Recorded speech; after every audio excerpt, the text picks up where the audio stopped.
मी त्या नवऱ्याची बायको आहे. त्याने आयुष्यात कधी हार मानलीच नाही.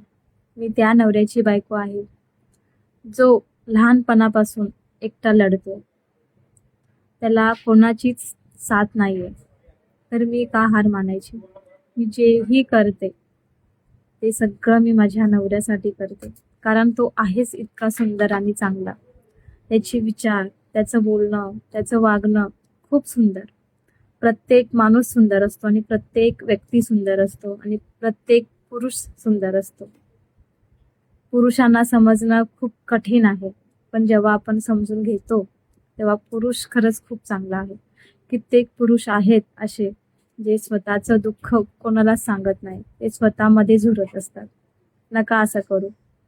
आयुष्यात तुम्ही खुश राहा. मी प्रत्येकाला सांगेन, प्रत्येक पुरुषांना, की आयुष्यात तुम्ही खुश राहा. सगळ्या गोष्टी मॅनेज होतील. तुम्ही स्वतःला विसरू नका.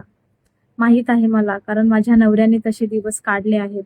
मी समजू शकते. कुठला ना कुठला पुरुष, सगळेच पुरुष अशा संघर्षातून बाहेर आलेले असतात. ते खूप कठीण असतं आणि कठीण तर तेव्हा असतं, त्याला कोणाचीच साथ नसते. तेव्हा तर खूप कठीण असतं.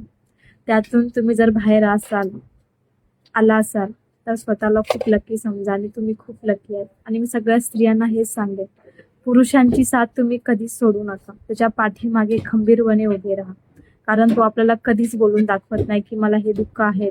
पुरुष खूप संघर्ष करतो आणि पुरुष खूप लढतो जगासाठी, स्वतःसाठी, सगळ्यांसाठी. त्याची साथ तुम्ही कधीच सोडू नका. पुरुषाला खूप आदर आणि प्रेम द्या. तो कुठेच जाणार नाहीये आणि तो खूप चांगला व्यक्ती आहे. असं नाहीये की तो काम करतो म्हणून, की सगळ्या गोष्टी आणून देतो, असं नाहीये. खरोखर तो चांगला व्यक्ती आहे म्हणून द्या.